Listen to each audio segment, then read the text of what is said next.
हमारे साथ जुड़ रहे हैं। आशीष, सबसे पहले बताएं कि जो कमोडिटी क्रैक आया है ये ओवर द वीकेंड क्रूड से शुरू हुआ।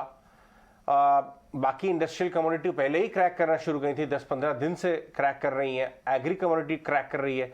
इससे आप खुश हैं क्योंकि इंडिया को फायदा होता है, कॉर्पोरेट इंडिया को थोड़ी रिलीफ मिलती है, या आप इससे सतर्क हैं कि भाई ये ग्लोबल मंदी का एक तरह से इंडिकेटर है? डेफिनेटली ग्लोबल मंदी का इंडिकेटर है। I mean if you looking at relief this thing, वो तो I think will be very temporary one, क्योंकि अकॉर्डिंगली ही फिनिश प्रोडक्ट्स की प्राइसेस भी रिवाइज हो जाएंगी। वो तो कोई बहुत ज्यादा रिलीफ नहीं मिलने वाला। I think it's definitely kind of an indication कि globally things are not looking good. Global recession की जो बात हो रही है is a reality which we are staring at. तो वो एक तरह से मार्केट के लिए एक अच्छा संकेत नहीं है, क्योंकि अगर इकोनॉमिक प्रोग्रेस के ऊपर काफी प्रश्न चिन्ह लगते हैं तो वो कहीं ना कहीं जाकर अर्निंग्स पे भी इफेक्ट करेंगे, और अर्निंग्स पे इफेक्ट करेंगे तो फिर आपका मार्केट पे इम्पैक्ट रहेगा उसका। और मार्केट का हम कह सकते हैं कि थोड़ा अभी इसमें जो सेलिंग प्रेशर है वो अगर ईज भी हो जाए तो आई थिंक दोबारा से बुल मार्केट अभी आई थिंक कुछ समय तक तो कहीं कहीं से दिख नहीं रहा। क्या वैल्यूएशन बाजार के अट्रैक्टिव जोन में आना शुरू हो गए, या कई चुनिंदा स्टॉक जो आपकी लिस्ट है वो अट्रैक्टिव जोन में आना शुरू हुई है, अभी भी 10-15-20% दूर है वहां से?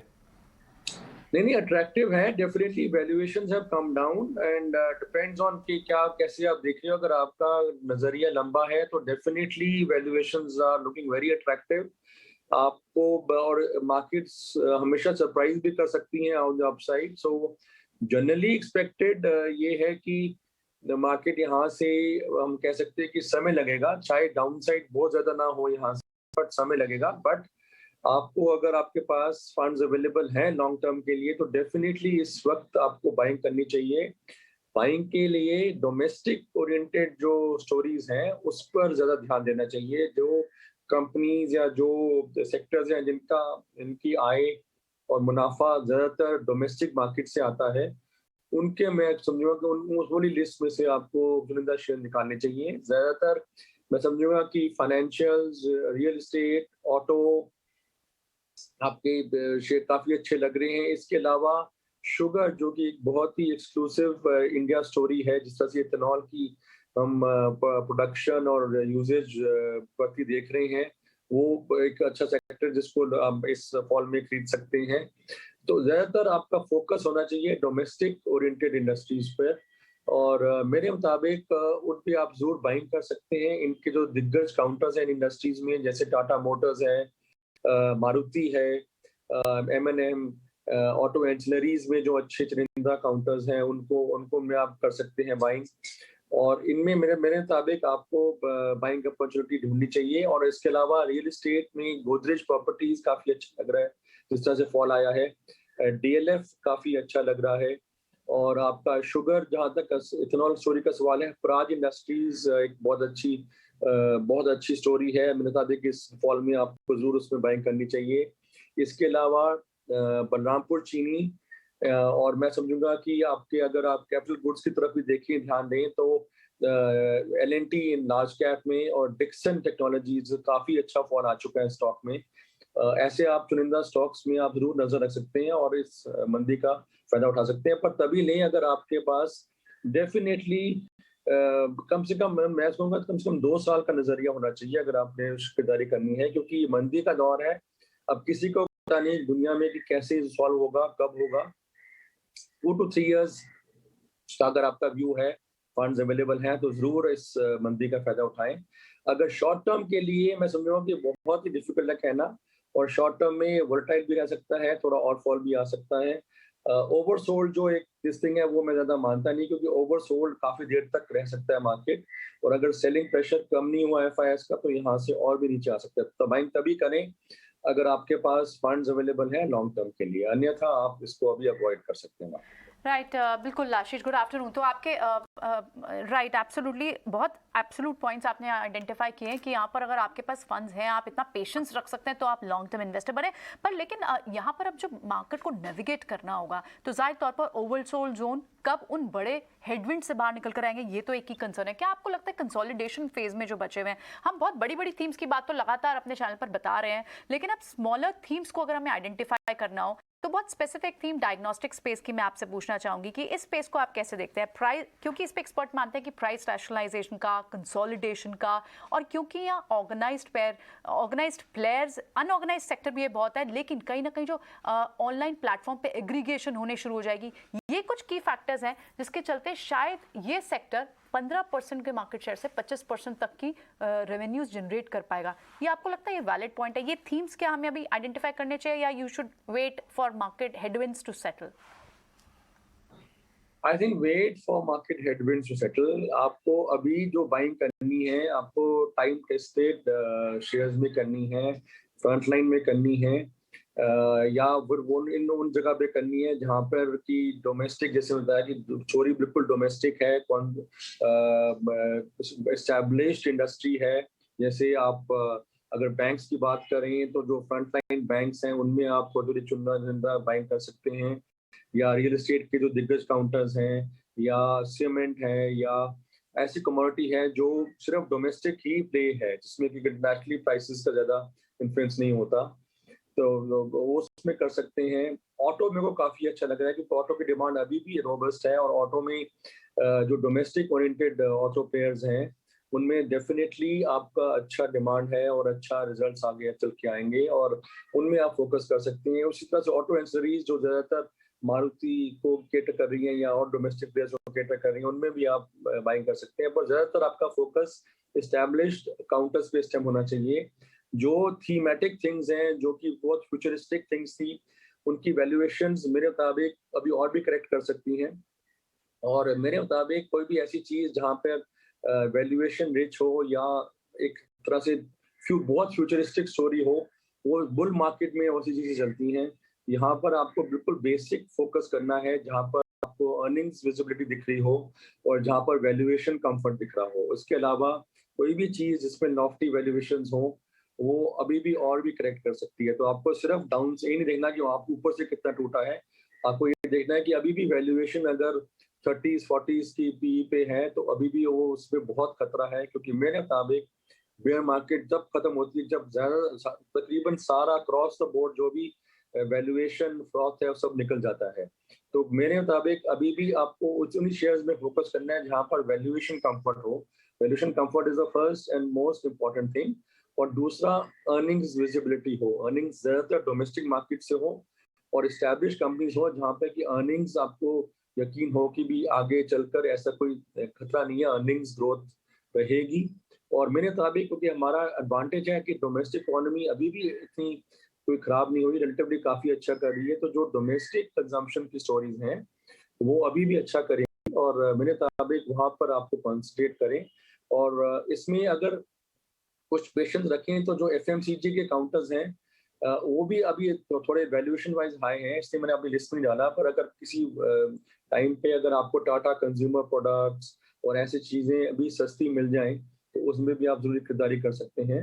बट अभी मेरे को जो सेक्टर अच्छा लग रहा है वो है ऑटो, जो कि इसमें वैल्यूएशन कंफर्ट है और अर्निंग विजिबिलिटी है। और दूसरा रियल एस्टेट, मैं समझ रहा हूँ कि टर्न अराउंड हो रहा है सेक्टर, ग्राउंड रियलिटी ये है।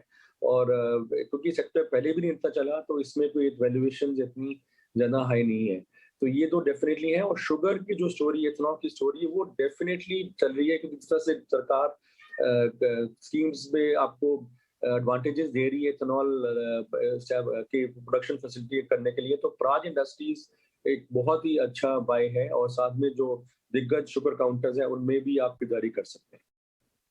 आशीष, गुड आफ्टरनून। अब एफआईएस की सेलिंग इंटेंसिटी पर आपका नज़रिया हम जानना चाहते हैं, क्योंकि इमर्जिंग मार्केट्स की अगर बात करें, एफआईएस ने सबसे बड़ी सेलिंग जो है वो इंडियन मार्केट्स में ही की है। इनफैक्ट एफआईएस की सेलिंग के पिछले 8 महीने के डेटा को समझें तो इंडिया जीडीपी का 1% सेलिंग यहाँ पर होता हुआ दिख चुका है।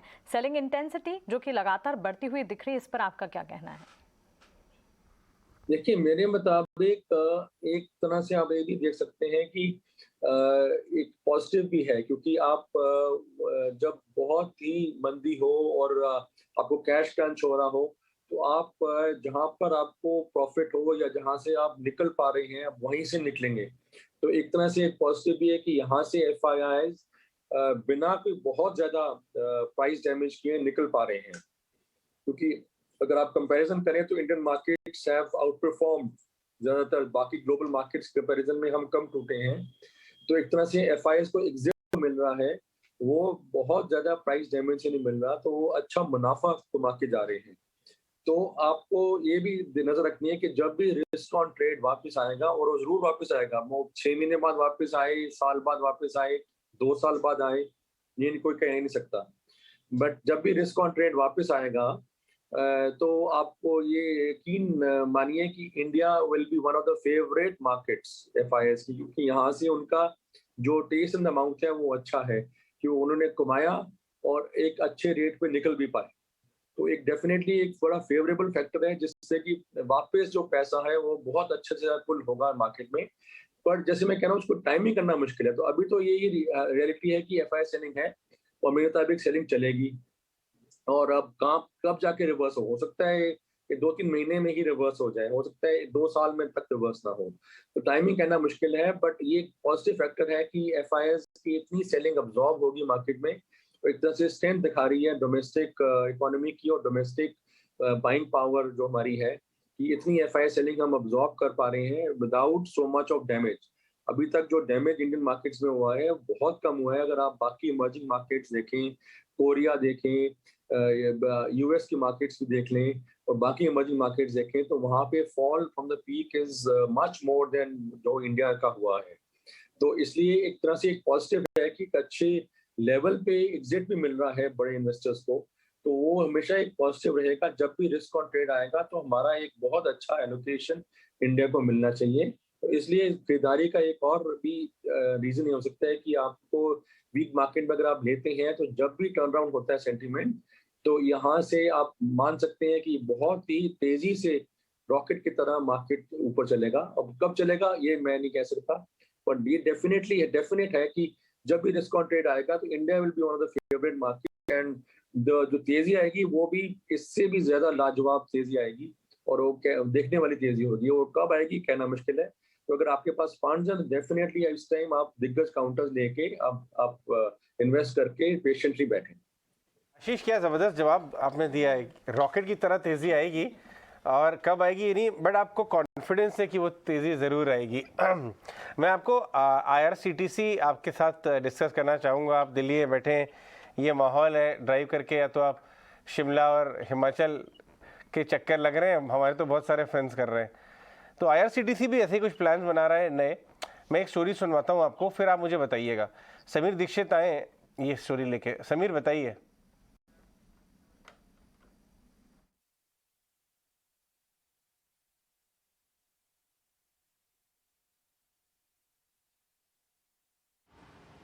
आईआरसीटीसी की रमाणा एक्सप्रेस ट्रेन को लगातार सफलता मिल रही है, और जिस तरह से आईआरसीटीसी को इस रमाणा एक्सप्रेस ट्रेन के लिए तमाम एनआरआई से, विदेश से जो क्वेरीज आ रही हैं, जो दिलचस्पी जताई जा रही है, उसमें सूत्र अब ये बता रहे हैं कि आईआरसीटीसी बहुत जल्द एनआरआई बुकिंग्स के लिए, विदेश से जो क्वेरीज आ रही है उस बुकिंग के लिए एक स्पेशल रमाणा एक्सप्रेस ट्रेन चला सकती है, जो कि सिर्फ उन्हीं एनआरआईज के लिए या फॉरेन बुकिंग्स के लिए होंगी। ये जो विशेष रमाणा एक्सप्रेस ट्रेन होगी, इसमें किराया, मौजूदा जो रमाणा एक्सप्रेस ट्रेन है जो भारत गौरव प्रोजेक्ट के तहत चलाई जा रही है, इससे किराया उसका ज़्यादा होगा। हालांकि उसमें सुविधाएं भी कुछ अतिरिक्त या ज़्यादा दी जाएंगी। यही नहीं, जो रमाणा एक्सप्रेस ट्रेन का जो दूसरा चरण हो सकता है या सेकंड फेज हो सकता है, तो सूत्रों के मुताबिक उसमें आईआरसीटीसी इंडिया और श्रीलंका को लेकर के पैकेज की घोषणा कर सकती है। जो पहली ट्रेन रमाणा एक्सप्रेस ट्रेन है जो 21 जून को चलने जा रही है, वो इंडिया और नेपाल के बीच उसका टूर पैकेज बनाया गया है, लेकिन जो दूसरा चरण होगा उसमें इंडिया और श्रीलंका को शामिल किया जा सकता है। इसी के साथ ही आईआरसीटीसी को जो रिलीजियस सर्किट या रिलीजियस थीम बेस्ड ट्रेन में जो सफलता दिख रही है, माना ही जा रहा है। और आईआरसीटीसी के सूत्रों के मुताबिक आने वाले महीनों में आईआरसीटीसी कुछ और जैसे जैन या सिख स्पेशल ट्रेन जैसी ट्रेनों की घोषणा कर सकती है। और इन तमाम ट्रेनों के जरिए आईआरसीटीसी को उम्मीद है कि न सिर्फ ये जो भक्त हैं, जो डिवोटीज़ हैं, उनके लिए एक अच्छा एक सुविधा दे पाएगी, बल्कि आईआरसीटीसी आईआरसीटीसी के लिए आने वाले वक्त में अच्छी खासी रेवेन्यू भी वो मुहैया करा पाएगी। आशीष, रामायणा एक्सप्रेस की तैयारी हो रही है, आईआरसीटीसी इंडिया और नेपाल के बीच में रामायणा एक्सप्रेस चलाएगी। आप ये स्टॉक को देखते हैं, आप जाना चाहेंगे इसके अंदर लग्जरी रामायणा एक्सप्रेस में? देखिए, मेरे मुताबिक आइडियाज बहुत अच्छे हैं, क्योंकि डोमेस्टिक टूरिज्म वैसे भी काफी बढ़ रहा है। कोविड का एक पॉजिटिव ये हुआ है कि काफी लोगों ने इंडिया को डिस्कवर किया है, और क्योंकि विदेश जा नहीं सकते थे तो काफी इंडिया में ट्रैवल रहा है, और काफी डेस्टिनेशन वेडिंग्स हुई, डेस्टिनेशन पार्टीज हुई, और एक तरह से रिलीजियस टूरिज्म भी वापस एक तरह से रिवाइव हुआ है, और बहुत रिवाइव हुआ है। मेरा मानना ये भी है कि अगर आप देखें तो पिछले कुछ सालों में रोड इंफ्रास्ट्रक्चर इंडिया में बहुत अच्छे से डेवलप हुआ है। आप कहीं भी जाएं तो रोड्स बहुत अच्छी हो गई हैं, और रोड्स बहुत ही ज्यादा डेवलप हो रही हैं। कई एक्सप्रेसवेज बन रहे हैं, और बहुत ही ज्यादा हलचल है रोड्स में।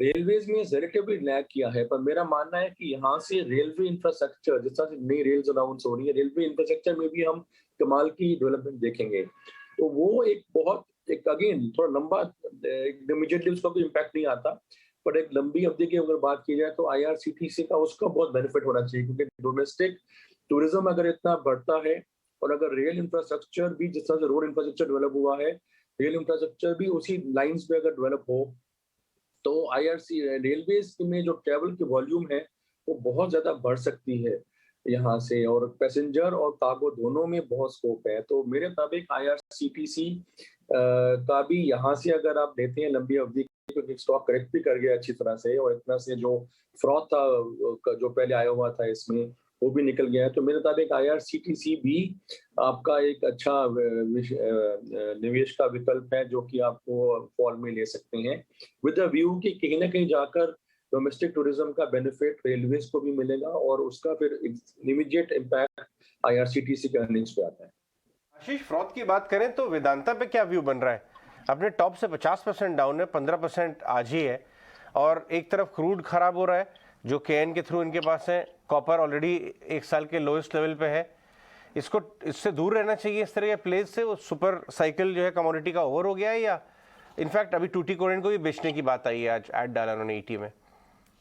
देखिए, मेरा क्लियर व्यू है कि जो भी सेक्टर्स जिनमें अंतर्राष्ट्रीय मार्केट का इम्पैक्ट है उनको भी अवॉइड करना चाहिए, क्योंकि मेरा मानना ये है कि डोमेस्टिक इकोनॉमी में तो इतना खतरा नहीं है, पर ग्लोबल इकोनॉमी में अनसर्टेनिटीज और भी ज्यादा हैं, अनसर्टेनिटीज भी हैं, और ये भी खतरा है कि जिस तरह से वॉर है, अगर ये वॉर नहीं सॉल्व हुई अगले कुछ महीनों में, तो बहुत ज्यादा हलचल उथल पुथल हो सकता है ग्लोबल मार्केट्स में। तो जो भी सेक्टर्स हैं, जैसे वेदांता है, या जो भी आपकी मेटल्स के सेक्टर्स हैं, या जो और कमोडिटीज हैं जिनका कि अंतर्राष्ट्रीय मार्केट से लिंक बहुत है, ताकि अंतर्राष्ट्रीय मार्केट में ही ज्यादा ट्रेड होता है या ज्यादा एक्सपोर्ट होता है, या उनकी प्राइसेस ही डिक्टेट करती हैं कि इंडिया में क्या प्राइसेस रहेंगी, तो उनसे मेरे मुताबिक दूर रहना चाहिए, क्योंकि वो बहुत मुश्किल है किसी को भी अनुमान लगाना कि कहाँ जाकर ये पूरा साइकिल बॉटम करेगा और कितना और पेन है, इसका अनुमान लगाना बहुत मुश्किल है, और मेरे मुताबिक इन सेक्टर्स को अभी भी अवॉइड करना चाहिए। राइट, तो इन स्पेसेस को अभी भी अवॉइड की सलाह इतने बीटन डाउन होने के बाद भी आशीष कपूर की राय रहेगी। चलिए, बहुत बहुत शुक्रिया आशीष, आज समय देने के लिए, और इन सारे मुद्दों पर हमसे बात करने के लिए बहुत बहुत शुक्रिया आप। चलिए, एक बार रुक करते हैं मार्केट्स पर। अब देख लेते हैं कि हमारे टेक्निकल एनालिस्ट क्या राय बना रहे हैं, उन्हें किस तरह से आप बाजार में इस